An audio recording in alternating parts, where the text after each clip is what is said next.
Suspense.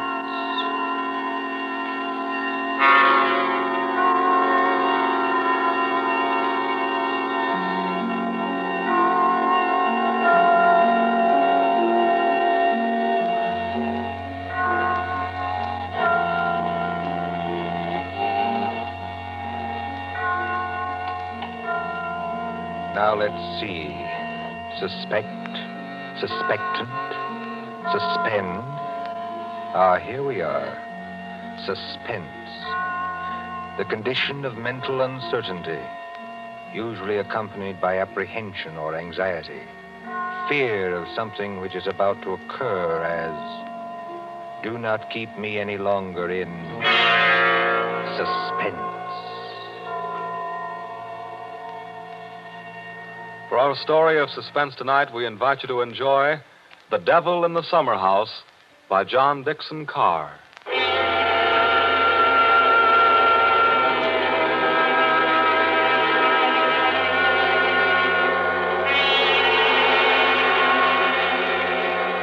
Somewhere along the Hudson, perhaps not far from Tarrytown, there is a modest house in its own grounds. Behind it, in a spacious garden, stands a summer house of evil memory. More than 25 years ago, a man shot himself, or at least died, in that summer house. They found Major Kenyon with a scorched bullet hole in his head and the weapon beside him. But we are in the present now. The latticed summer house has grown heavy with vines, and only the other evening 2 men came into that garden at twilight, over the shaggy grass, as a storm was brewing along the Hudson. 2 men, the lawyer from New York. Who's there? And Captain Burke of the homicide squad. Easy, my friend, easy. I was just going to ask you the same thing. My name is Parker. I'm an attorney. You're not Captain Burke. Yeah, the very same and no other. I thought I recognized you, Mr. Parker. Must be something important to bring you so far from New York at this time of night. I was in Tarrytown anyway. I thought there'd be a housekeeper here, but I don't see any lights. You've got business here?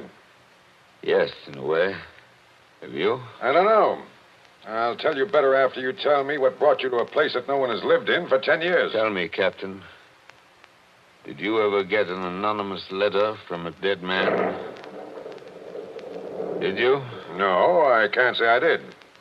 The letter's anonymous. How do you know the man's dead? Because they're all dead. Every last one of them.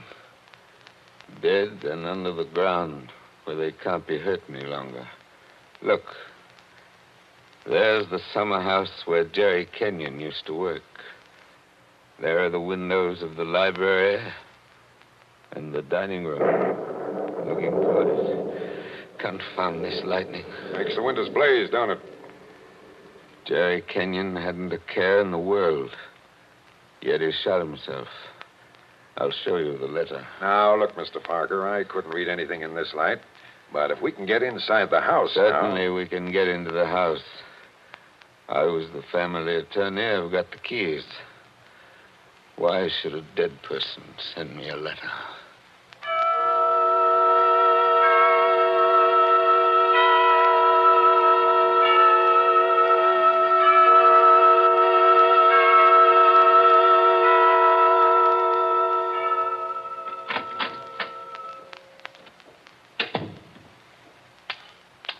No lights working, eh?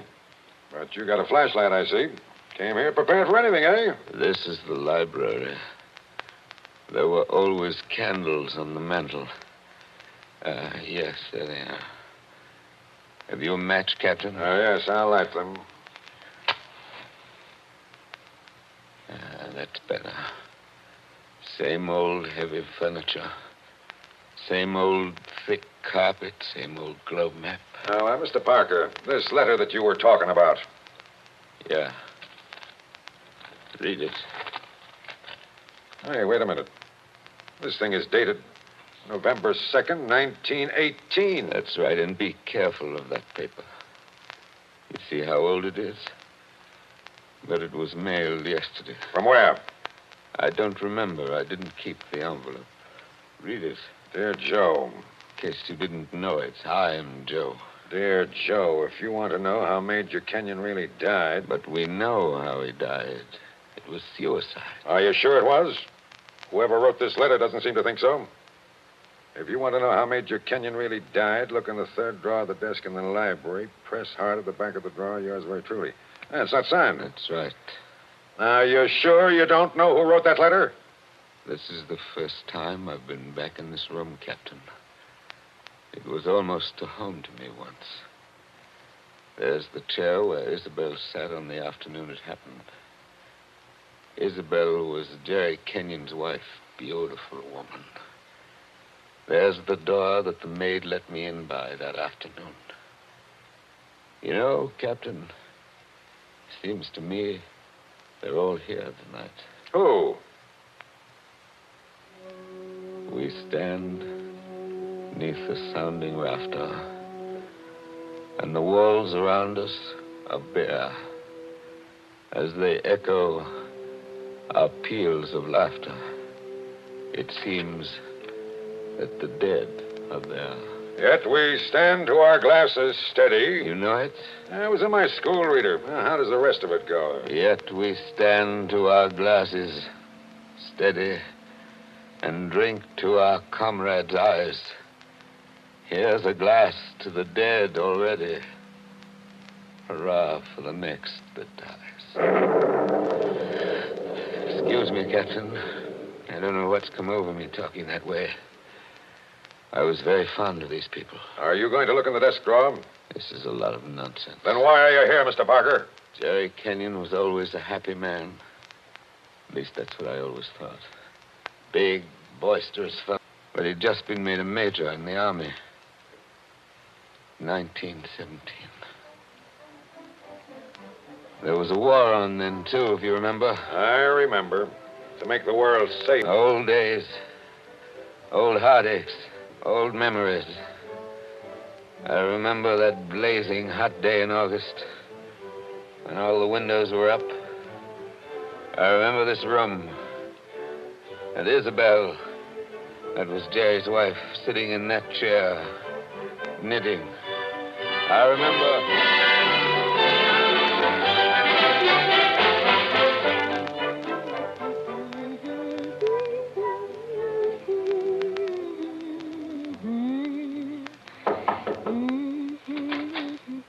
Oh, yes, Kitty. What is it? There's a man to see you, Miss Kenyon. He says his name's... I'm expecting him. Show him in, please. All right, ma'am. Shall I take your knitting in your knitting bag? Why should you take my knitting? I don't know, Miss Kenyon. I just wondered. You can come in now. Thank you. Hello, Joe. Hello, Isabel. You sent for me? Joe, I must apologize for Kitty. Servants are getting to be a problem nowadays. She looks pretty enough to get along. Oh, Kitty's got large ideas. She wants to go on the stage, if you please, and do imitations, like Miss Draper. She only knew how hard it was acting all your life. Isabel, you've been crying. I have not. At least, Is that why you sent for me? I've missed you. You haven't been here in over a week, Joe. I had an idea Jerry was getting a little tired of having me around this house. Oh, no, Joe. Why, Jerry... Yes, what about Jerry? I wish I knew, Joe. That's why I wanted you here. Where is he, by the way? I want to say goodbye to him before he leaves. He's probably out in the summer house where he works with all those papers. He's got a lot of work to catch up with. He's going overseas tomorrow. Yes, I know. He's out there. He's been out there all day. His last day here, and I've been alone. That sounded like a shot. Yes, it was a shot, Joe, In the house. dear. Doesn't seem to worry you. It's only Paul, Jerry's brother, Paul. Oh, thought you'd gotten him off your hands for good. Jerry asked him out. He got here 2 nights ago. For you, does it? No, I don't mind. Jerry's fixed him up with a pistol range in the cellar. Paul's a terribly bad shot. Not like the rest of us. You don't seem to like it, Joe. Shall I have Kitty go down and tell him to stop? No, it's bearable. As long as he keeps away. Poor Joe. But, about Jerry, who is it this time? Joe, Jerry's been home 5 days on leave from camp. Well, never mind what camp. But he spent 4 evenings of those 5 with... With that Fisk woman. Diane Fisk? The redhead with all the money? Oh, she got money? Well, She must have some attraction then. Please understand me, Joe. It's not that I'm jealous any longer. It's just no, that of course not. Jerry goes his way and I go mine. I may not be without admirers myself, if it comes to that. You've no idea how true that is, Isabel. No, I was thinking about Jerry. He may not always be lucky. He may meet some girl who's not as broad-minded as I am. And then when he gives her the go-by... Paul must be getting really furious down in that cellar. He's not hitting anything. He must be using a lot of ammunition. Now, your trouble, Joe, is that you're too much of a gentleman. And if you really want to see Jerry, there he is now. Where? Just standing in the door of the summer house. Look out the window. Infernally bright out there. Doesn't he look noble in his new uniform? Sam Brown belt and revolver and everything. Look how he turns around and waves his cap at us. Like a real soldier. Real soldiers don't exactly wave their caps, do they? He does. Jerry? Jerry! Hello there. Jerry, Joe Parker's here. Who? Joe Parker. He wants to see you. Well, give him a drink or something. I'll be up in a minute. Into the summer house again. Not a care in the world, has Now, he? listen, Isabel, you've got to slow down. You'll be crying again in a minute. Come on over here and sit down. Light hurts my eyes, that's all. Well, then we'll just pull these blinds. We'll still be able to see it. There, how's that? It's better, thanks. Now, can Joe. I get you anything? Oh, no, you heard the Great White Chief's orders. I'm to get you something. What'll you have, Joe? A highball? Don't bother with that. Oh, it's no bother. Everything's out in the dining room here. The iceman didn't deliver today of all days, so I'm afraid I can't give you any ice. I read in the paper yesterday that we're likely to have automatic ice boxes any day now. Things that freeze ice by electricity or something. Do you believe that, Joe? I doubt it. Listen, Isabel. Here you are. It's not cold at all. It's the best I could do. Thanks very much. What I wanted to say was, couldn't you get that brother of yours to give up practicing now? Hasn't he done his good deed for the day? Yes, maybe he has. I'll ring for Kitty. You don't have to call me, Miss Kenyon. I'm here. Oh, yes, Kitty. What is it? It's only to tell you there's another visitor. This time it's a woman. Lady Kitty. Call her a lady, please. Well, maybe. She says her name's Diane Fisk. Diane Fisk, that's Jerry. Kitty, tell the lady I'm not in. Lady. She's a fine lady. I don't want to intrude, my dear. I don't want to intrude. Anyway, it's too late, Miss Kenyon. She's coming down the hall now. My dear Mrs. Kenyon. How do you do, Diane? This is a friend of ours, Miss Fisk, Mr. Parker. How do you do? Now, I don't want to intrude, really. I don't. I wouldn't have intruded for worlds, especially on a day like this. Isn't it awful? But your husband simply insisted, my dear Mrs. Kenyon. He simply wouldn't take no for an answer. I'm sure he wouldn't. Do you know what he's brought from his office as a surprise? No. A phonograph recording machine. He's going to let us use it. So that we can all hear ourselves talk twice. How nice. Heaven's name, can't somebody stop that firing? Don't fly off the handle. Take it easy now. Kitty, Yes, ma'am. would you please go down the cellar and tell Mr. Kenyon's brother he's driving us all crazy. Tell him to stop. Yes, ma'am. My dear Mrs. Kenyon, I do hope I haven't offended you in any way. I know I'm a silly little chatterbox. They say people who have red hair often are. Because at your age, you must find the heat very trying. Don't you think we'd all better sit down? I I was very much interested in what Miss Fisk said about a phonograph recording machine. Mrs. Kenyon was just talking about a machine to make ice. Yes. Isn't science wonderful? But I do think it was mean of Major Kenyon to invite me out here and then go and fall asleep in the summer house. Did you say fall asleep? Yes, of course. How did you know? Well, I came up the back way and I saw him in the summer house with his head forward on the table, taking a nice little snooze. That's very queer. Of course, you couldn't see much except in the bright light of the door, but I think I saw him there. I didn't disturb him, naturally. But I think I'd better disturb him. Oh, now, please don't trouble on my account. The fact is, my dear, I don't altogether trust myself in this room. A woman of my age has to conserve her strength, you know. So if you'll just excuse me. Well, of course, if you... Oh, dear, I just can't think what I'm always saying because I have the best intentions in the world, Mr. Barker. But, Parker. Oh, yes, Parker, but I do somehow manage to offend people being so dependent and everything. Except the men, of course. I couldn't offend you, Mr. Parker. Now, could I? Madam, I'm not sure. Well, of course, the person I really came to see was Paul, Mr. Kenyon's brother. He's a little young, of course, but he's joining up next month, and I think we should all do our bit, don't you? He has such a pleasant personality. I think he likes me. Why, if he walked in at that door this minute... Now, how am I ever going to get any place? Someone's always interrupting my revolver practice just when I'm getting to the point where I can... Oh. Why, Paul... Good Lord, are you here again? You're a very untidy object, Paul. Well, it's pretty untidy in this cellar. And dirty. I've got cockroaches on me, so keep away. Did you have a good day's shooting? Swell. One of the best. Hit the target? On the only shot that mattered, I hit the target dead center. That sounded like Isabel. I think it was Isabel. Why have you got those blinds down? Get them up. What is it? What's wrong with you? What are you looking at through that window?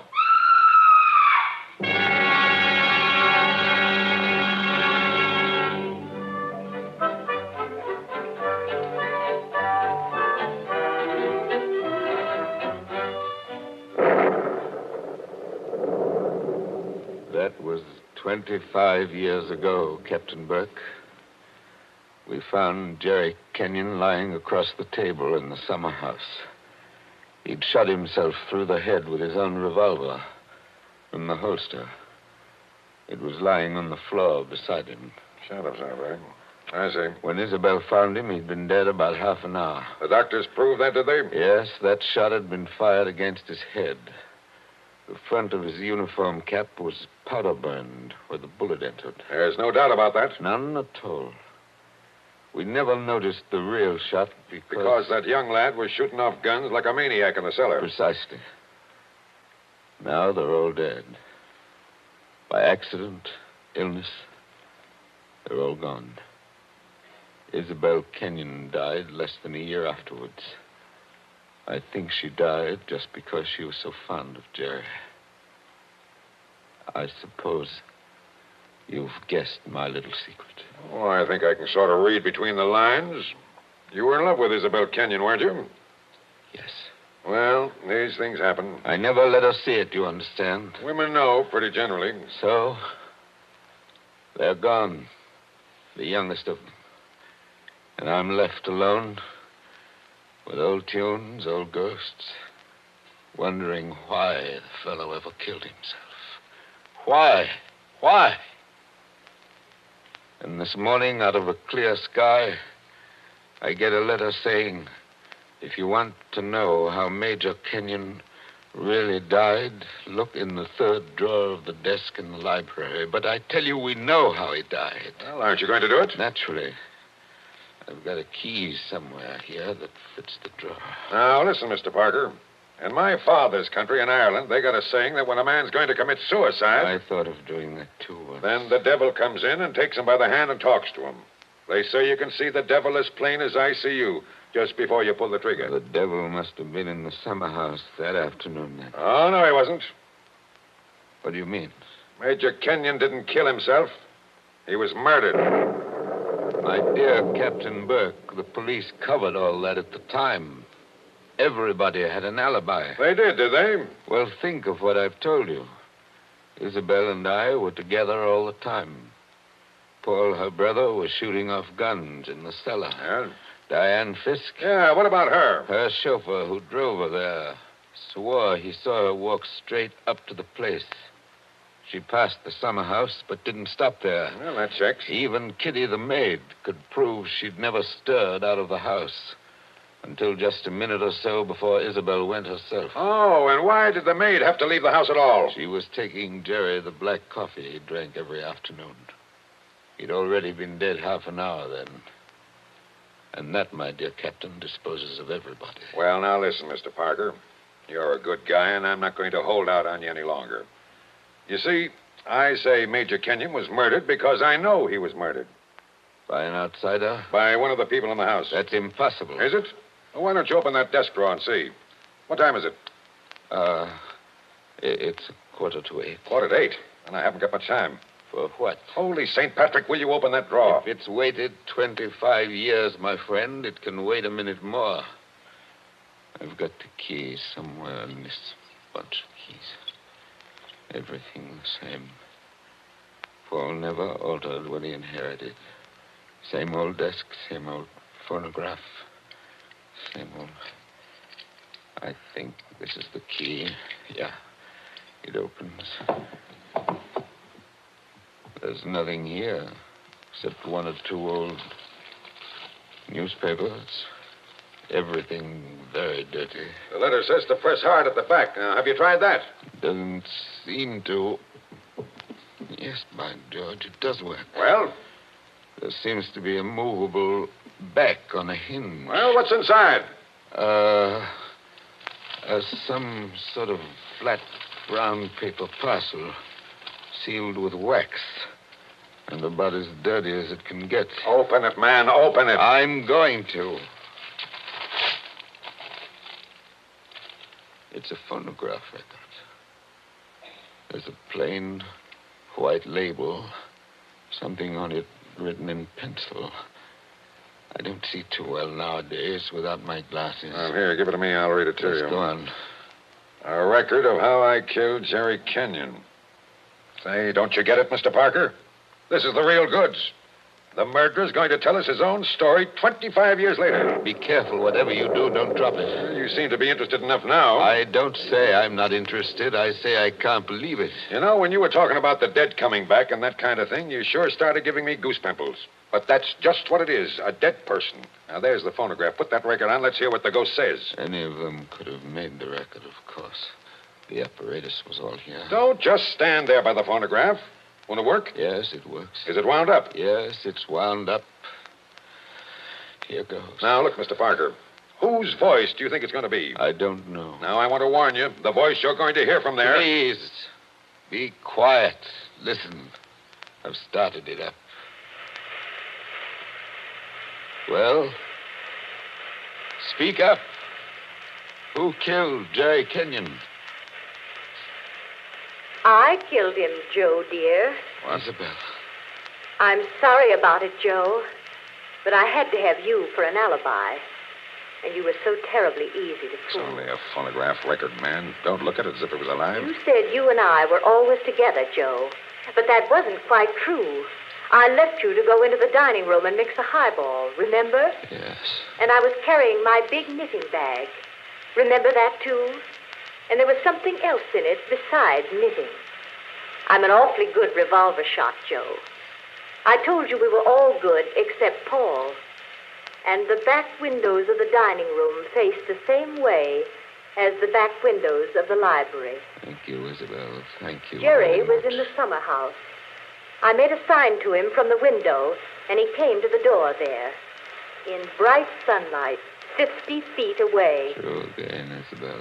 True Joe, again. don't you know what August heat is in a wooden summer house?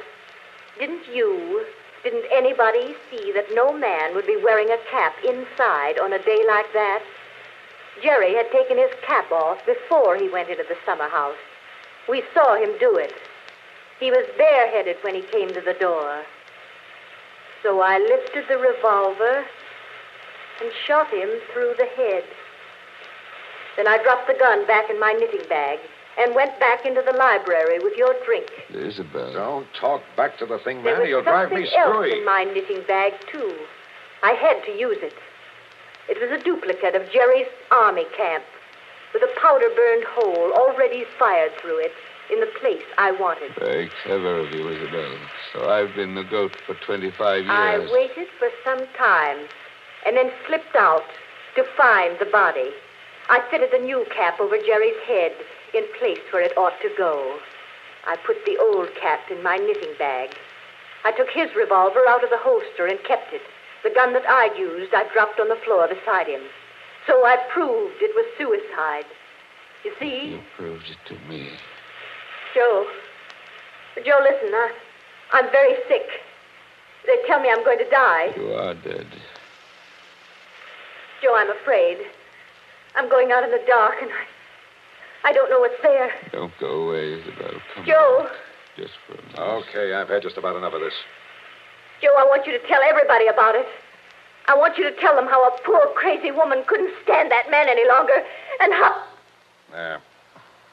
It's cut off, and it's going to stay cut off. Thank you. I've heard about enough, too.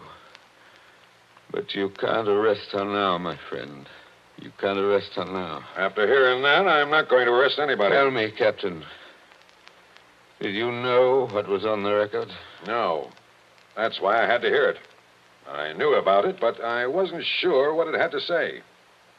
But so help me, I never guessed how hard it would hit you. Man, don't you get it even yet? Yes, I get it. Oh, no, you don't. You don't see anything. That was how the fake suicide was managed, yes. That's just how it was all done, bar one or two little things. Only... Only what? Only it wasn't Isabel Kenyon who committed the murder. Did I hear you correctly? You did? This is another one of your little jokes, I imagine. Can't you let me alone? Have you some kind of personal spite against me? What did I ever do? You're going to hear the real truth now if I have to hold you down in that chair. I know Mrs. Kenyon didn't kill her husband because I've just come from talking to the real murderer up the river. But they're all dead. Oh, no, they're not. And I haven't got much time either. That clock's just going to strike 8. What's the time got to do with it? Good deal if you'll follow me. Mrs. Kenyon died less than a year after her husband, didn't she? Yes. But it wasn't Mrs. Kenyon's voice you just heard on that record. What? I'm telling you, the real murderer hated her. Hated her like poison and wanted her blamed for the crime. When Mrs. Kenyon died, the real murderer wrote a letter. Well? But she never mailed that letter. She made a lying record of Isabel Kenyon's voice as evidence. Now you figure it out for yourself. Who was pretty enough to take Major Kenyon's eye and strike back like fury when she got thrown over? Who wanted to go on the stage and do impersonations? Kitty, the maid. Ah, you're talking sense.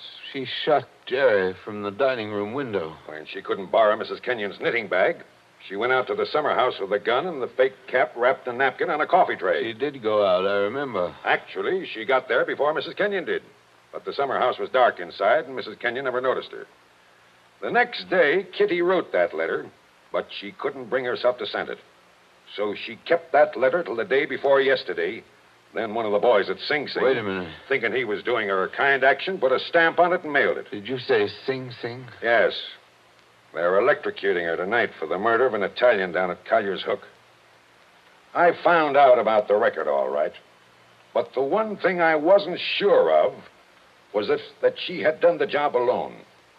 Now, frankly, the way you acted, I thought that you might have been in on it, too. Well, that's why I had to hear it through. And it was anything but a joke.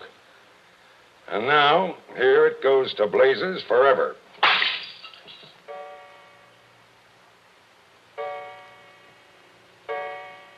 Eight o'clock. Now she's dead.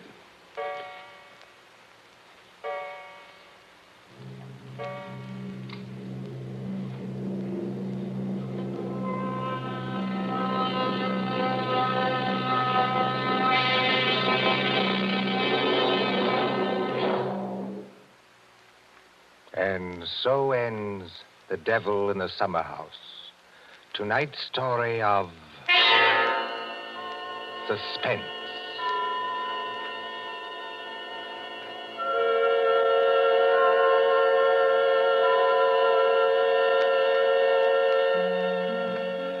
The part of Mr. Parker was played by Martin Gables.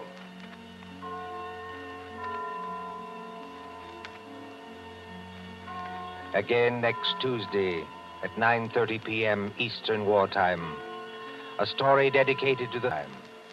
The hushed voice and the prowling step.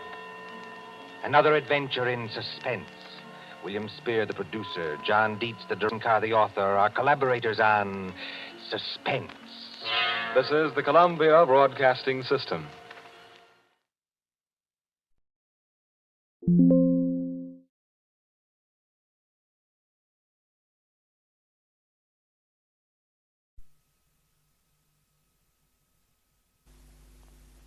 Home at 7 by R.C. Sheriff The part of David Preston is played by Patrick Barr, Janet, his wife, by Isabel Dean, and Dr. Sparling by James Thomason. The scene is set in the Prestons' house in the London suburbs. The year is 1950. Home at 7.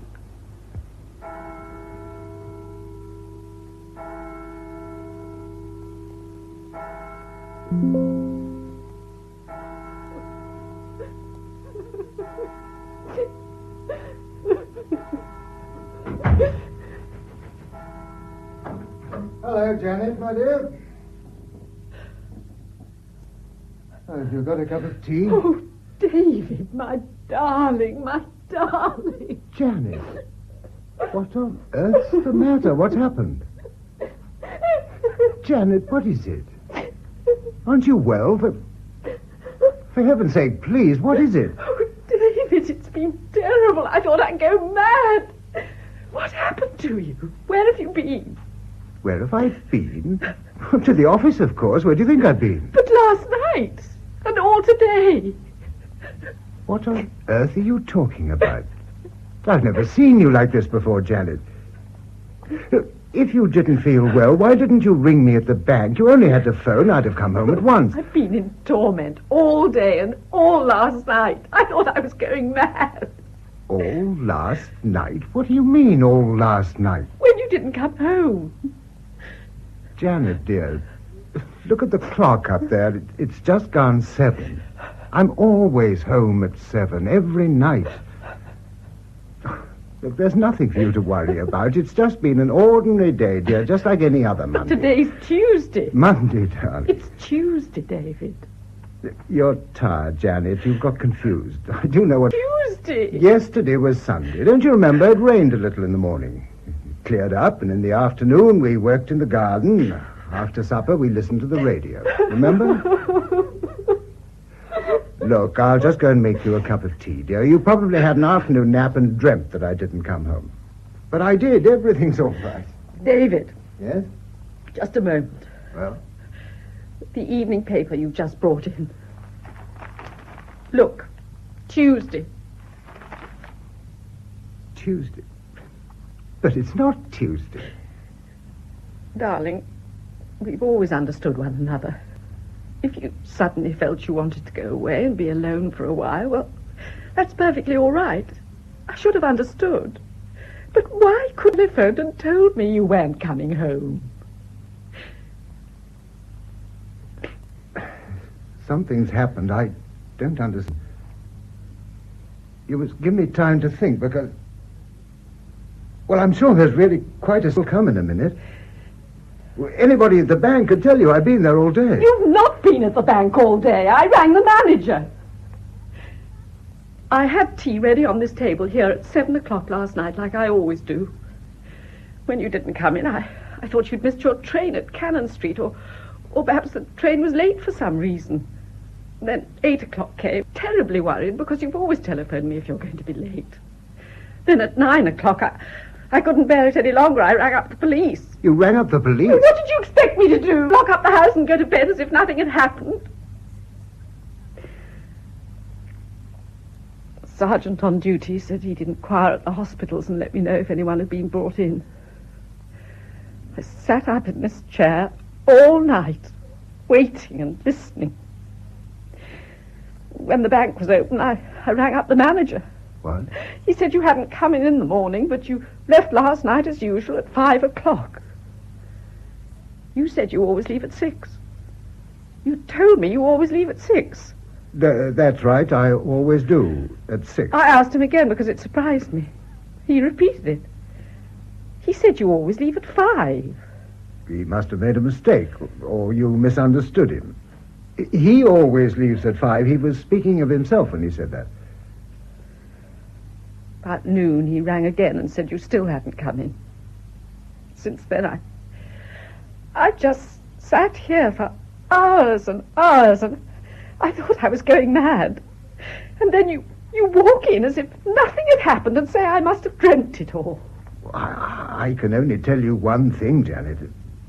Unless I've taken leave of my senses, I've been at the bank all day and done the usual work I always do on Monday. Oh, really? Look at my clothes. Do I look as if I'd wandered about all night? Where could I have washed and shaved? Do I look any different from what I look when I come in every evening from the office? This Tuesday paper, I don't understand. There must be some explanation, some quite simple explanation. Answer it, will you? Hello? Yes, it's Mrs. Preston speaking. Yes, he's just come in. No, he's quite all right. I don't know. Yes, I'll tell him. It's the manager. He says you've not been at the bank all day. He'd like to speak to you. Good evening, Mr. Cooper. Yes, I'm quite all right. I don't know. I'd like to talk to you. Well, I really can't tell you anything now. I'll be at the bank early at 8:45 and come and see you in your office. Yes. Yes, good night. I'll get you a cup of tea. Yes, please. Thank you, Janet.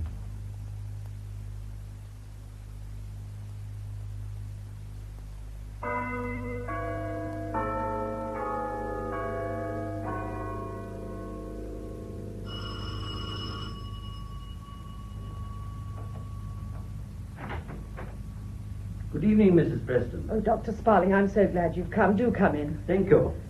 My husband's upstairs lying down. He didn't want me to call you, but I think you ought to see him. Come in here, will you? Thank you. You, definitely think he's ill? I don't know. I know nothing more than what I told you on the telephone. He came in looking quite well and cheerful. He looked perfectly all right until I told him what had happened. And then? Then, well, he refused to believe it until I showed him the paper and the bank manager rang up. He believed it then? Naturally, he had to. Oh, well, he couldn't possibly have thought that he could walk in like that and make her believe that nothing had happened. Unless he honestly believed that nothing had happened himself. I know, that's what I don't understand. I believe he was absolutely genuine when he seemed surprised, and yet I had a feeling he was concealing something. Oh? Well, it's a small thing, but he told me he left his office at 6:00 last night, that he always leaves at 6. But the manager told me on the telephone that he leaves at 5, regularly, every night. Well, that hardly explains him being away for 24 hours. No, but it... Did you ask him about it? About the time of his leaving? Yes. He said it was a mistake. He was so certain that I had to believe him. Yes, of course. You don't know us very well, Doctor, but we're absolutely happy together. Yeah, I'm sure of that. And that made it rather hard for me to say what I did to him. But I did try to make him realize that I would understand perfectly if he wanted to go off by himself for a while. And what did he say? He said quite definitely that there was nothing. Absolutely nothing. Then I think you should accept that. Yes, I do. Because I'm certain he always has told me the truth in all the years we've been together. Well, now, if you'll let him know that I'm here. Yes, I'll go and tell him. David, Dr. Sparling's here. Right, I'll come down. Well, I'll leave you together. Yes, all right. Good evening. Good evening, Doctor. Well, it's quite a while since we last met. Yes, that knee of mine 2 years ago now. Has it been all right? Perfectly. I rubbed that liniment in a couple of times and forgot all about it. Good. But we've met since then, you know. Do you remember the social club dance? Oh, at Christmas. Yes, we had quite a good crowd that evening. Yes. A lot of young people, I noticed. We encourage the young ones all we can. We make a rule to elect at least 3 under-20s to the committee every year. Good idea. It keeps you pretty busy, treasurer of a big club like that. It does, rather. It takes a good deal of time, but I enjoy it. Well, shall we sit down? Right. My wife told you on the phone what happened? Yes, she told me everything you had told her. As a matter of fact, I knew last night that something had happened. How? Well, the police rang through to the hospital to ask if anyone had been brought in. I was there at the time. They gave your name, of course. I'm sorry my wife did that. Well, I think she did the only thing possible in the circumstances. Oh, quite, I realize that, but, one doesn't want a lot of talk. No, of course not. But I don't think you need worry. Well, I hope not. Now, I understand from your wife that you left for the city in the usual way yesterday morning. Yes. You came home this evening at your usual time, believing it was the same day, when it was actually a day later. Yes. It's all so queer, Doctor. I got home as I always do, just at 7. I was feeling perfectly all right. I found my wife in a terrible state. But when she told me what had happened, I thought she must have dreamt it. I couldn't believe it until I saw the date on the newspapers, and the bank manager rang up and said I hadn't been there all day. I still can't believe it. It's like a nightmare. Yes, but do sit down again. Sorry. Look, I don't want you to take this in the wrong way. But you do realize that anything you tell me is in absolute confidence, even from your wife. Yes, of course. Well, it's impossible for me to help you unless I know everything. If there's anything you don't want Mrs. Preston to know... I can tell you nothing more than I told my wife, and I've told her everything I know. Well, we must try and explore and see what we can discover. Now, between the time you left home yesterday morning and the time you got back tonight, there's only one thing that could have happened. There must have been a lapse of memory that apparently lasted for a full 24 hours. But surely, when a man loses his memory, there must be a moment when he recovers it and wonders where he is and what's happened. No, not necessarily. No? You see, the return of the memory isn't always a sudden thing. It's quite possible that it gradually returned, that you gradually noticed familiar things around you and picked up the thread of your normal routine without even being aware of the lapse. But where could I have been for 24 hours? Where could I have washed and shaved? Well, look, there's still a crease in my trousers. My coat and hat were perfectly clean and brushed. Where could I have been? Well, that's what we've got to try and find out. Yes. Have you been quite well recently? Perfectly. Nothing seriously worrying you? Well, nothing to account for this. I see. Was there anything unusual in your journey to London? Nothing at all. I got to the station a few minutes before the train came in. I met Major Watson on the platform, the president of our social club. We travelled up together and talked about club affairs. The new tennis courts we're laying out in the general meeting next month. I remember that perfectly. Nothing happened at the bank because the manager told my wife on the telephone I was there all day. And you left the bank at the usual time? Yes. You said just now that everything I tell you will be in confidence. Oh, absolutely. Well, there is one thing.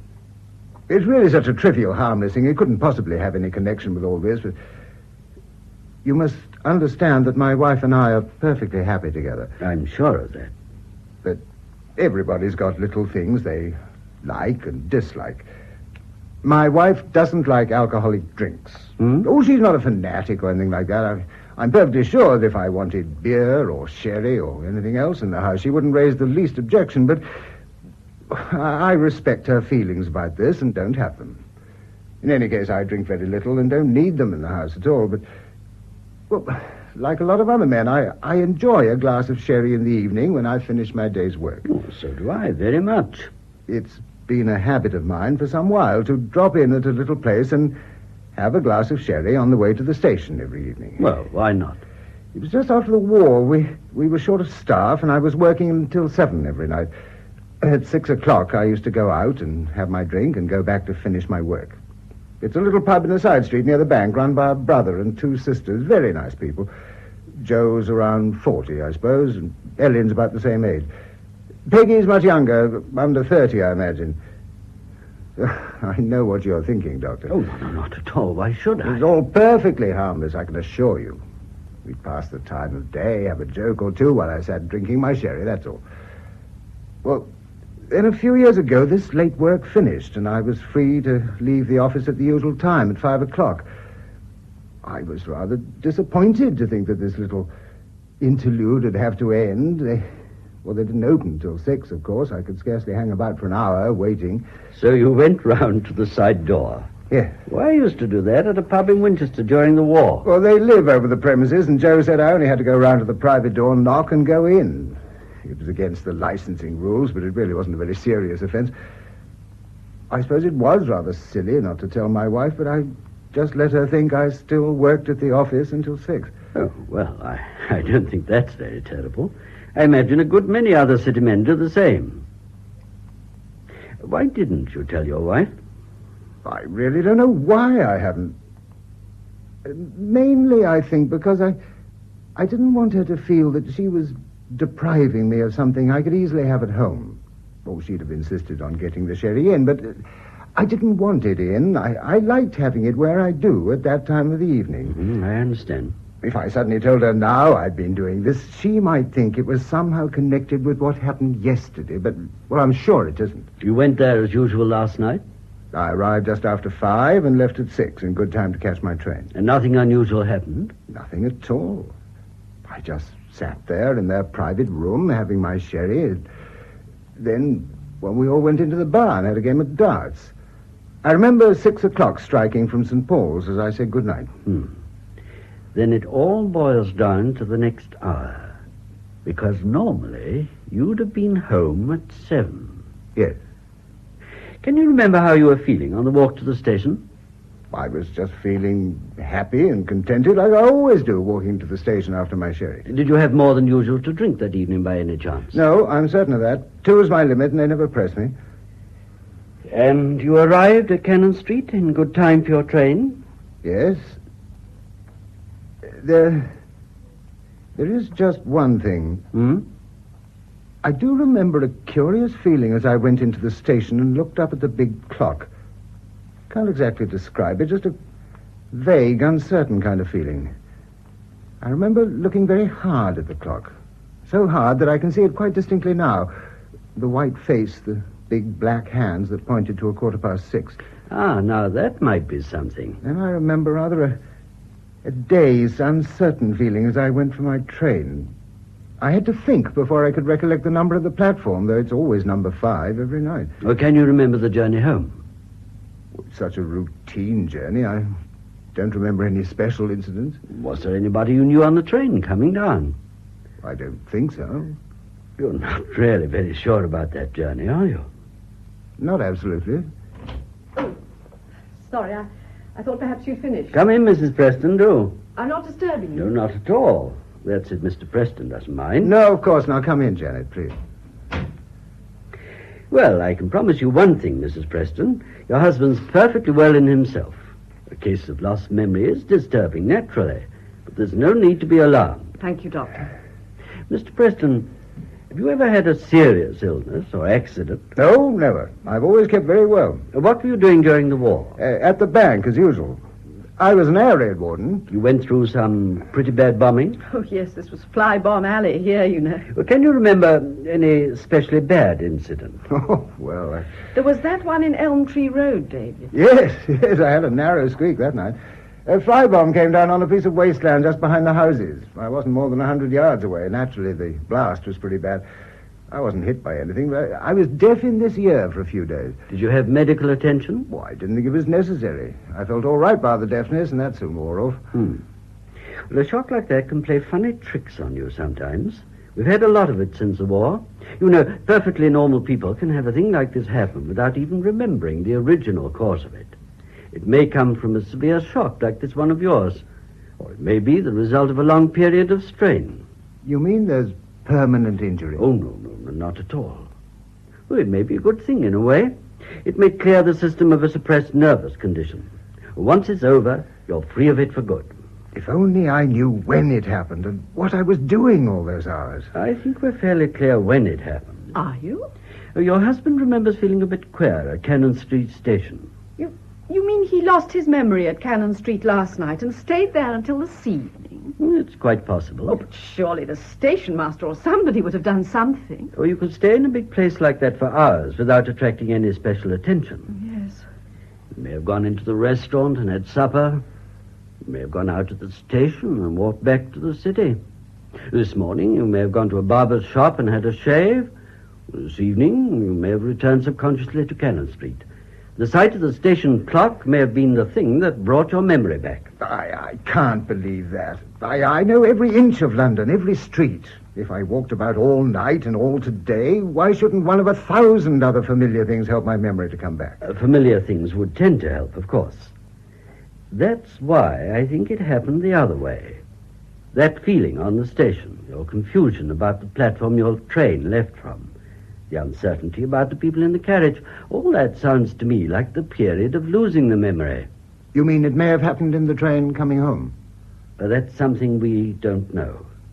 Perhaps after a good night's sleep you may think of some little thing that'll piece the rest together. Well, I'll look in at about 10 in the morning. I must leave for the bank at 8. I promised the manager I'd be there early. Well, I wouldn't go to the bank tomorrow if I were you. Oh, but Have a quiet day. Don't worry. Do the garden. Go for a walk. As I say, I don't think you'll have any return of this. There's one thing that's worrying me a bit, Doctor, about the bank. It's practically certain I shall be manager of the Eastbourne branch next year. Well? It's a good appointment, but it may affect things very much if the directors hear about this. Naturally, I don't expect you to make a false statement, but is there any way of preventing the bank from knowing what happened? But I understand that they do know. Didn't you say that you told the manager on the phone, Mrs. Preston? Well, I had to. What else could I say? Yes, but you only said I hadn't come home. You never mentioned lost memory. No, of course I didn't. I didn't know. Supposing I said that there was some misunderstanding. If I say I spent the night with friends and my wife had forgotten, or I'd forgotten to tell her. Well, that's entirely up to you. If I'm asked for a certificate, then, of course, I would have to say what happened. Well, I wouldn't need a certificate for 2 days' absence. Could I go to the bank the day after tomorrow? Oh, yes, I think so. I could say I was taken ill at my friends, and by misunderstanding they didn't send the message to the bank or to my wife. Well, it's no affair of mine what you decide to say. I'm only concerned if I'm asked for a certificate. Well, you won't be. I'll ring the manager in the morning and explain. I wonder if that's the police sergeant. Well, did you ring up to say I'd come back? Yes, just before I rang the doctor. It's not a thing the police have to do anything about, is it, Doctor? Oh, no. Well, but I'd see him for a moment if I were you, now that you are home. Oh, then let him in, Janet. Yes, all right. Well, I'll send you some sleeping pills. Oh, I never take things like that. Well, go to bed early, then. Oh. And have a good rest, and I'll come in at about 10 tomorrow morning. It's Major Watson, David. Oh, hello, Major. Come along in. Do you know Major Watson, Doctor? President of our social club. Yes. How are you, Major? I'm pretty good, thanks. I saw you at that Christmas dance of ours. You came as a guest, didn't you? Yes, I came as a guest. What do you think of the supper? Oh, excellent. You can tell a man by his friends and a club by his food. That's what I always say. You roped him as a member, Preston? No, not yet. I think we ought to. Of course he ought. You propose him and I'll second him. Yeah, right. It's the best club for miles round. Bridge, billiards, everything. Including a monthly brains trust. And we've just been running a sweepstake on Zazarovich to raise funds for a new hard tennis court. Collected over 500 quid. The club takes 20%, so we didn't do too badly. Very well indeed. I tell you, a ticket if we hadn't closed on Sunday with a draw tomorrow. Well, if I'm a member next year, I'll have a chance at winning it. Good night. Good night. Good night. No, I'll see you out, Doctor. I'd like to have a word with you. All right. Just wanted to ask. Yeah, nice chap. Yes. I was only thinking the other day, we ought to rope in a few doctors. Got a couple of chemists, you know, but no doctors. But what's he here for? Aren't you well? Nothing much, just a bit of tummy trouble, that's all. Oh, I wonder why he went on the train this morning. Been at home all day? No. Matter of fact, I spent last night with friends. Something I had for supper disagreed with me, so I stayed the night with them. I've only just got home. You say you spent last night with friends? Yes. You mean you slept the night there? I just told you. Some old friends on the other side of London. I go there now and then. Oh. Well, I just came to see that you have got the sweepstake money. The sweepstake money? You did take it away from the club last night, didn't you? What? Robinson, the club steward, said you were there in the office at 10 o'clock. It must be pretty late for dinner with those friends of yours on the other side of London who didn't leave the club till after 10. You did go to the club last night and take the money, didn't you? I tell you, I spent the night with friends. You never went to the club at all? No. Oh. What did the club steward tell you? Whatever he told me was a damn lie, and the man's a dirty, low-down thief. What did he tell you? He came round to my house last night to leave the keys, because he's going off on his holidays today. He said he turned out all the lights and spent half an hour in his pantry clearing up. But just as he was going, he saw a light in the office. He thought he left it on by mistake, so he went in to turn it out and found you there at the safe. He found me at the safe? Yes. He said it was open, and he saw the sweepstake money, all those bundles of notes, on a chair. He said you told him you weren't happy about leaving all that money in the safe, and you were going to take care of it until the prizes were paid out. Do you mean that's all a lie? I've told you I wasn't there. A damn thief. He had it all so smooth and pat, I never doubted him. He was artful enough to say that he quite agreed with you, taking it, because he thought himself it was too much to leave in that small safe. And then, just when he was going, he slipped in a bit that I understand now. What was that? He said you acted strange and lost your temper and told him to get out and mind his own business. Well, knowing that you never liked the fellow, I didn't doubt that either. But you see why he said it. Why? To make me wonder about you when we found the money was gone and give him more time to get clear. And now that dirty scoundrel has had a clear day's start. Are you certain the money's gone? Of course I'm certain. I went round this evening. £515 of club money, members' money, with the draw tomorrow night. Oh, Lord. Well, we must get the police on him at once. If they pick him up quickly, there's a chance he won't have had time to spend it.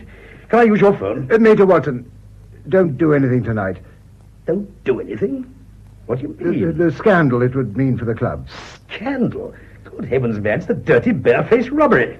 He tries to throw it on you, and you say don't do anything. There may be some mistake, some misunderstanding. How can there be a mistake? The money's gone. Well, it may not have been stolen. Well, if it wasn't, where is it? We counted the money ourselves on Sunday night and locked it up. If Robinson didn't take it, who did? I don't know. I only know that I'm club treasurer, and I feel myself responsible. If there is a mistake, then it'd be a terrible thing to put the police onto Robinson and accuse him if he's innocent. Well, what's your idea? Sit back and talk and let the dirty skunk get away with it? You know we aren't insured against losing money. I tell you, I feel responsible. Well, it beats me. You never liked the man, you never trusted him. And now when he does the dirty on us, you want to cover him up. Look, I'm tired tonight, Major. I've had a bad day. I'm not well. Do you suppose I'm well after this? What are you going to tell us subcommittee tomorrow when we meet to draw the horses? Pretend the money's still in the safe, or say we don't know who stole it when we do? Will you wait until the morning, Major? Let's decide then. Give him another clear night for his getaway. It's very serious to accuse a man until we're certain. Look, what are they going to know in the morning that we don't know now? Please. Well, I don't know what's happened to you, Preston. I thought you were a businessman, and I thought you put the club above everything. I'll ring you first thing in the morning. I'll probably ring you before you ring me. I'm president of the club, remember. I've got my responsibilities.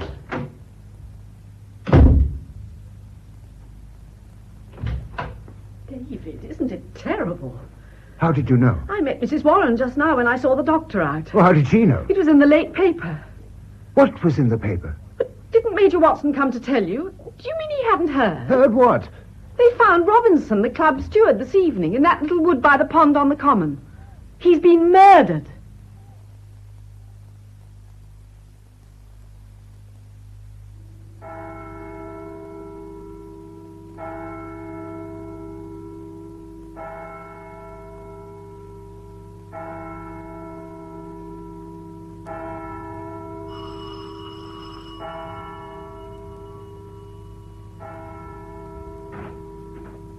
Good morning, Mr. Preston. Good morning. I'm Inspector Hemingway. I spoke to you on the telephone just now. Oh, yes, that's right. Will you come in? Thank you. Oh, what a lovely show of those dwarf chrysanthemums you've got out there. Yes, I go in for those. That's a wonderful touch they give to an autumn garden. Well, how do you get such fine colours? Oh, I managed to get a little good manure from the riding school. Not much of the good old stable stuff about these days. No, I'm afraid there isn't. You know, down my way, the milkman still comes round with a horse and cart. And the people with gardens all wait with pails and shovels, hoping for a bit of luck. Well, that's one way. The trouble is, horses are so regular in their habits that the same man gets it every morning. May I sit here? Yes, of course. Well, it's a bit of a shock for you, this Robinson business. Yes. I never met the chap myself. Stranger around here, wasn't he? Yes, he came from the north, I think. Yes, I got a bit about him from Major Watson this morning. Lonely sort of chap, by all accounts. The landlady says he's got a brother somewhere, but we haven't traced him yet. You're the treasurer of the club, aren't you? Yes, that's right. I suppose you knew him pretty well. Well, only as club steward. He'd bring me the accounts and I'd check them over and pay the money into the bank. Were they always in order? No trouble? No, none at all. He wasn't a good housekeeper. There were small mistakes and additions, but nothing deliberate. Did he do everything in the club? Well, there's a woman who does the cooking, and a little fellow who works in the kitchen at weekends. He works at the hospital the rest of the week, so Robinson was practically on his own. Mm-hmm. What's the name of the cook? Mrs. Pritchett. Miss Pritchett. And the name of the other chap? I don't remember. Oh, I suppose I could contact him at the hospital. Of course. Major Watson told me a queer story. I think he saw you last night. Yes, he came in. From his account, this fellow Robinson had some idea of involving you, Mr. Preston. Yes, so Major Watson told me. Of course, we've no proof yet that he took the money at all. He hadn't got it on him when he was found. He hadn't? No. I don't imagine he really thought he could involve a man like you, but it was the time he wanted. Still, if he did think he could involve you, he was certainly out of luck, because Major Watson says you were staying with friends on the other side of London that night. Yes. Well, of course, we have to check up on everything in a case like this. It's only a routine matter, so if you'll just give me the name and address of the people you stayed with on Monday night, we can clear that up right away. I spent the night with an old friend. His name is Wainwright. Yes, Wainwright. Will you give me his address? 182 Manor Farm Road, Wembley. 182 Manor Farm Road, Wembley. I was over at Wembley for a day at the Olympic Games in the summer of '48. Did you see them? No. It was the day of the marathon race. I'll never forget that finish. Terrific. It's pathetic in a way. Hmm? That poor Belgian fellow losing in the last few yards after all those miles, remember? Yes. Yes, if you're a sportsman, that sort of thing nearly makes you cry. Yes, it does. Well, I won't keep you, Mr. Preston. They'll need you at the inquest because this story Robinson told Major Watson will come in as evidence, but you'll know in good time. It's bad luck on your club. Yes, it is. Were you insured against that kind of robbery? No, they won't insure money. Well, let's hope we get it back for you. Yes. I don't suppose you could spare a few of those chrysanthemums. Well, of course. My wife loves a bit of colour in the flat. We don't have a garden, worse luck. Well, I'll ask my wife to pick some. Thanks, that's very nice of you. I'll drop by and pick them up on my way home, if I might, around 5 o'clock. I'll see they're ready for you. Fine. Well, we'll keep you informed. Thanks. I'll see you out. No, that's all right. Don't you trouble. Goodbye. Goodbye.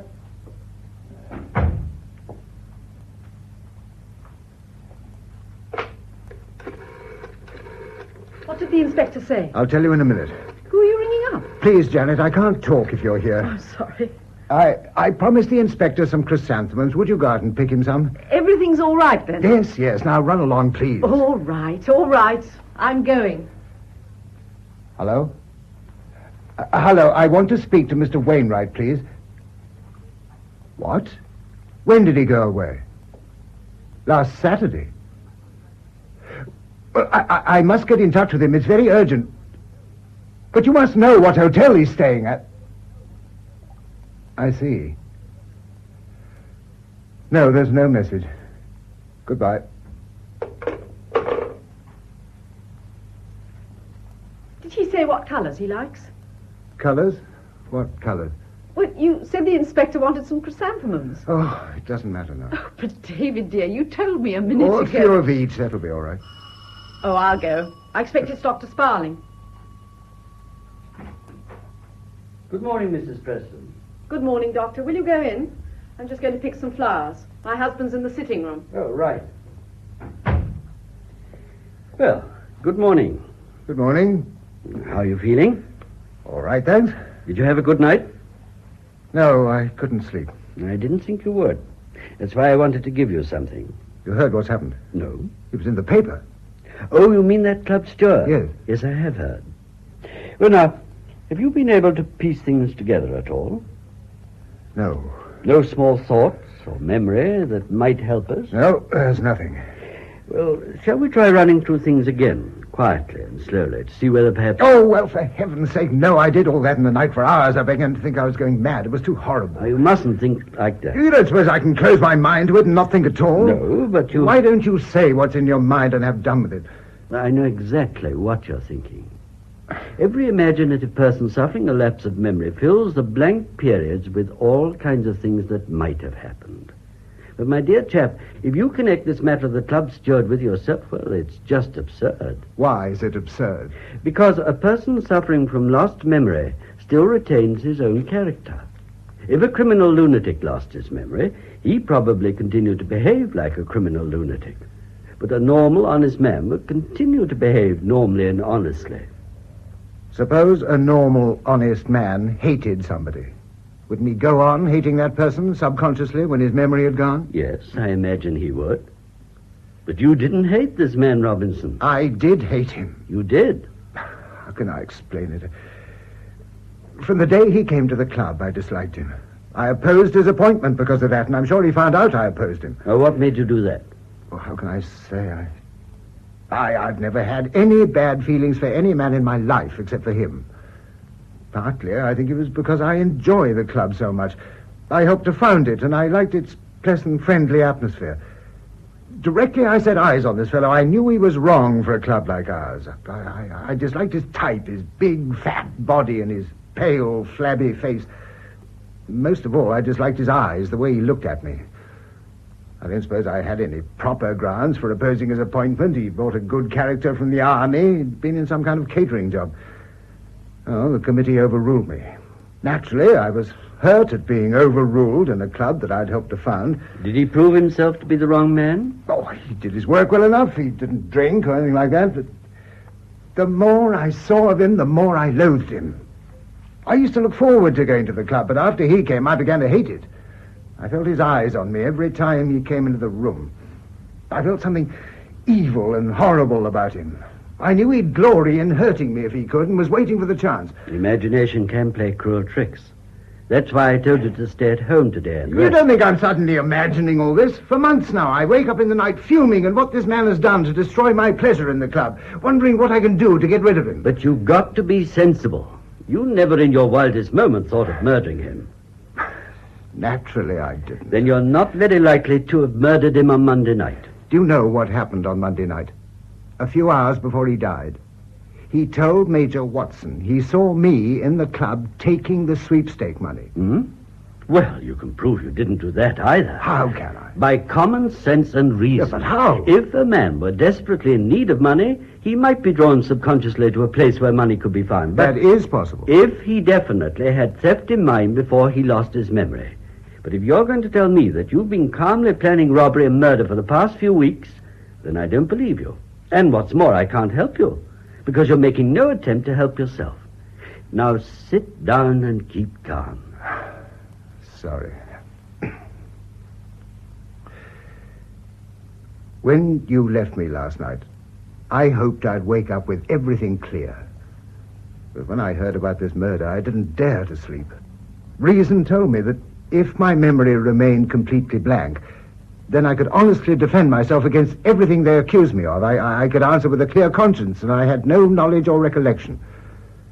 But if it did come back, if I knew what happened, well, then I'd have to tell the truth or wait for it to be dragged out of me in court. I was dead tired when I went to bed, but I fought all I could to keep myself awake. I had a feeling that if I could get through just one night... But you did go to sleep and dreamt every horrible thing on earth. No, I didn't sleep. I never lost the sound of the rain trickling outside and the trains and traffic in the distance. It began to come in little bits at first, like you said it would. Queer little disconnected things. A chestnut tree, some strips of thin metal tinkling like bells, and a man's feet rustling through dead leaves. One side of my brain fought against it, the other side went probing on. Then, suddenly, it came together. I was on the common. I saw every detail. The moon was shining and the wind was rattling those little metal strips that hang around allotments to scare the birds. I saw the pond and the line of chestnut trees with the dry leaves coming down, and the 2 old dugouts under the mound. I was walking along the path beside the pond in a desperate kind of fear, and this man Robinson was following, creeping along in the dark like a fat grey slug. I went between the trees and down the steps to one of those dugouts. There was a heap of old sacking in one corner. I put the money under it and covered it over with sand, and all the time I could hear him up there roaming about in the dead leaves. Then I went up the steps and looked out. I could just see him going into the wood, and I followed him. When did you know that he'd been murdered?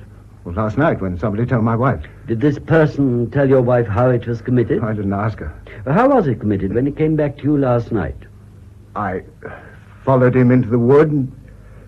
Well, then I tore my mind away from it. It was too horrible. You see, perfect autosuggestion. Doesn't that make you see reason? You dreamed what you were told by your wife.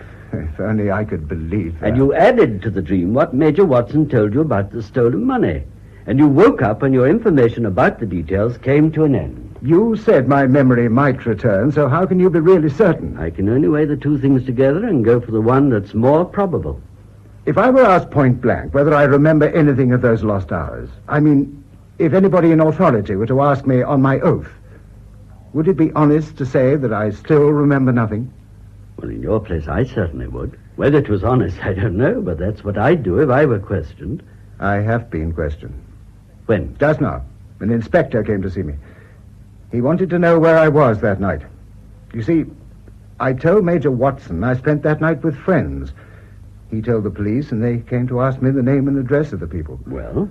I couldn't very well go back on what I told the Major, could I? If I'd gone back on what I told him and said I'd lost my memory, I might just have asked to be arrested. What did you tell him? I told him I spent Monday night in Wembley with a man named Wainwright. He's my best and oldest friend. I knew if I rang him up and asked him to tell the police if they inquired that I was with him that night, he'd do it without question. Did he agree to that? A caretaker answered the phone. Wainwright went off on a motor tour on Saturday morning. Oh. Oh, I'm afraid this is rather serious. What do you think I ought to do? Nothing until you've had proper advice. No, I think a solicitor would know the right thing to do. I haven't got a solicitor. Do you know anybody? Well, most people around here go to Mr. Petherbridge. I've never met him. They're an old family firm. They've been here for years. It's all to the good to have somebody who knows the local police and the way to talk to them. I'll drive round and see if I can get him.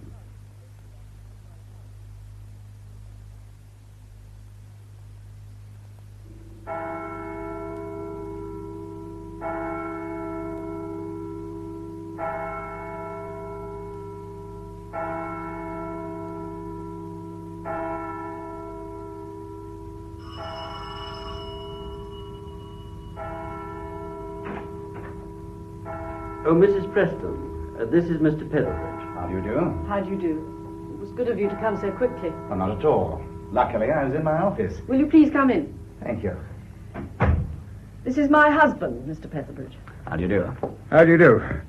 Won't you sit down? Ah, thank you. Well, Dr. Sparling gave me a brief outline of the facts on the way here, Mr. Preston. I see. It's 1,000 pities that you felt it necessary to mislead the police with an untrue statement. It makes it very difficult. Yes, I know. I shall be obliged to ask you some questions that may seem unpleasant, but a legal advisor must be in possession of the entire truth before he can decide upon the best means of defense. If Dr. Sparling told you everything I told him, then you have the entire truth. My husband lost his memory, Mr. Petherbridge. Yes, quite. But you said something about defense, as though he'd done something wrong. You surely don't have to defend yourself simply because you lose your memory. No, but you have to realize that your husband made a grave misstatement to an official inquiry into his movements on Monday night. I'm afraid that in itself would constitute an offense in the eyes of the police. He made that statement at a time of stress and anxiety. I think the police should be told that.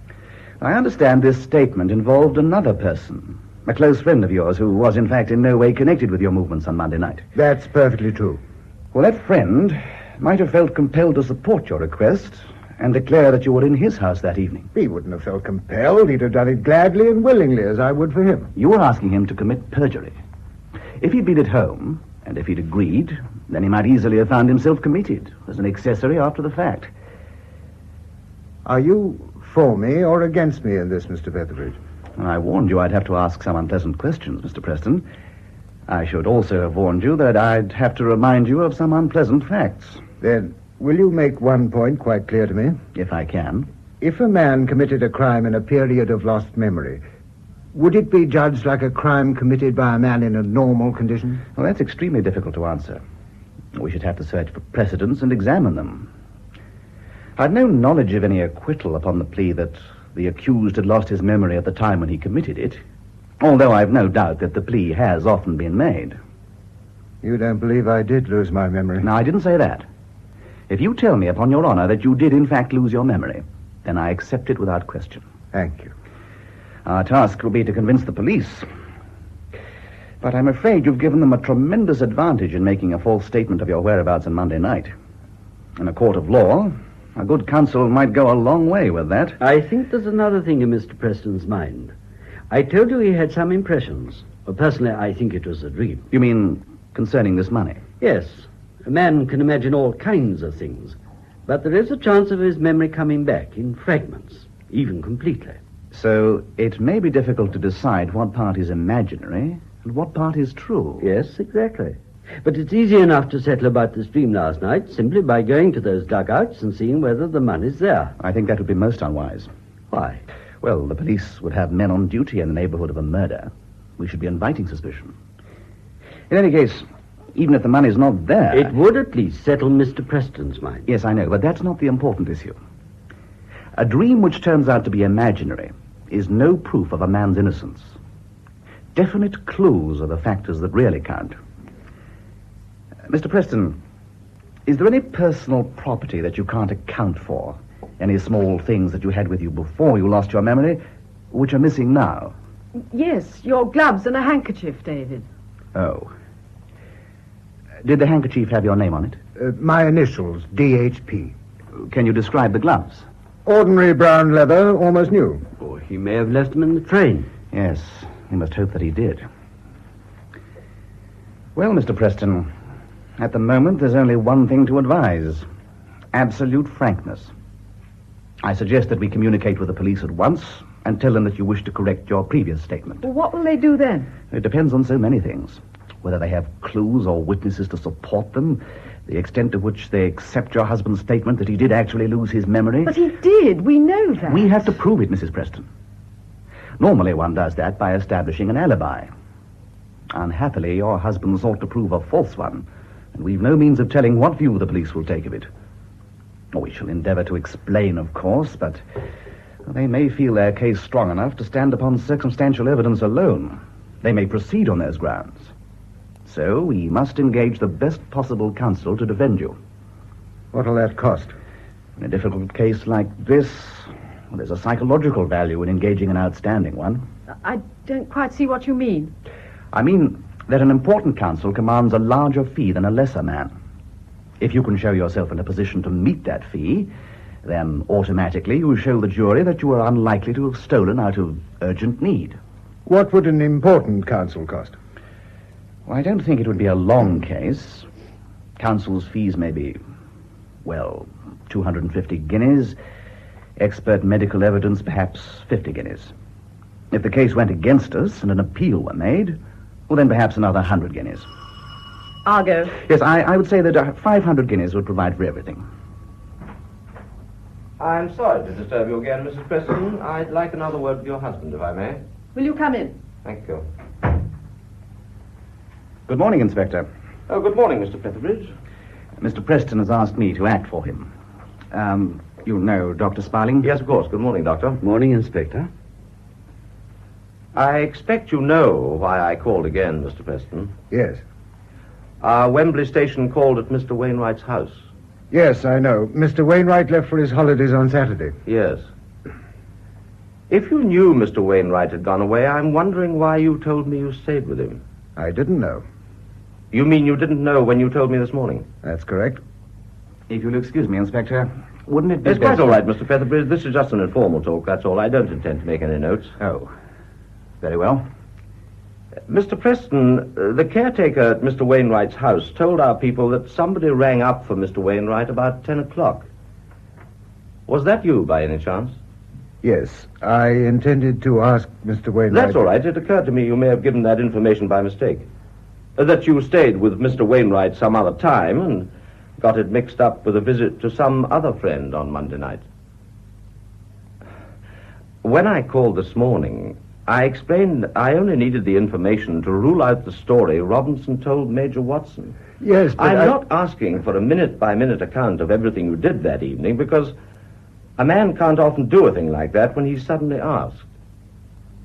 You see what I mean? I only just want a rough idea. I can't tell you anything of what I did on Monday night or anything about Tuesday until I came home in the evening because I had a lapse of memory. A lapse of memory, I see. Do you know when you lost your memory and when it came back? I've been able to account for everything up to 6:15 on Monday evening at Cannon Street Station. I remember feeling strange on the station. I had some difficulty in remembering the platform my train left from. You mean you think you were losing it then? He was either losing it or it was coming back. I see. About that safe in the clubhouse, do you happen to know how many keys there are to it? There are 3. Major Watson has 1, I've got 1, and there's another kept at the bank down here. I imagine you keep yours in a safe place. I keep it here with my other keys. My office keys, a latch key to the house. This is the key to the safe. So Robinson the steward didn't have one then? Oh, no, there was no need for him to go to the safe. He had a cash box of his own. Have you got a key to the club itself? Oh, yes, with the others. Here. Do you drop in sometimes after the steward closes up for the night? Occasionally. I've got a desk there for club papers. Sometimes I've walked round after dinner. You've no recollection at all of going there on Monday night? No. Well, now, I wonder if you'd just walk round to the station with me. You know, it's one of our routines to take down a statement. It's just a formality. I've taken one from Major Watson this morning, and I shall be taking quite a few more. I'll do whatever you need. It won't take long. Shall I be coming back? Why, yes, of course. Would it be all right if I came too? You want to make a statement, Mrs. Preston? No, but I think my husband would like me to come, wouldn't you, David? I mean, I'd like to wait for you. Well, I think I'd stay here, Janet. There's really no need. But I would rather come with you. I imagine you were wearing what you might call a city suit on Monday. Yes. Do you mind if we take that along? And the shoes you were wearing?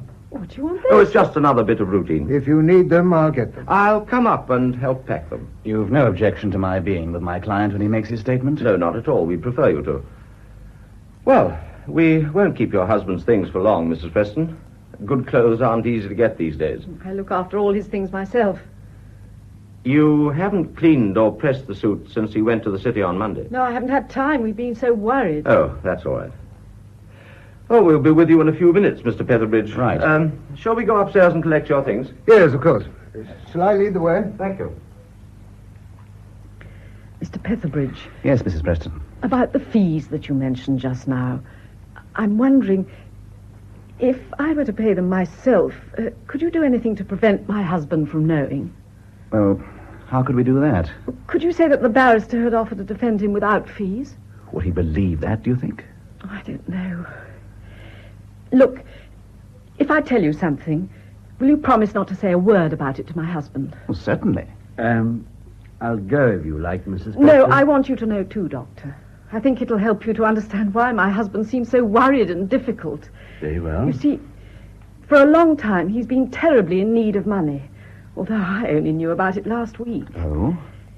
His father was an agent who travelled round collecting money for his firm. And then one day he couldn't pay. I believe it was betting. They were going to have him arrested, but David said that he'd pay back every penny his father had taken. I see. First of all, he sold an insurance policy, but that wasn't nearly enough, so he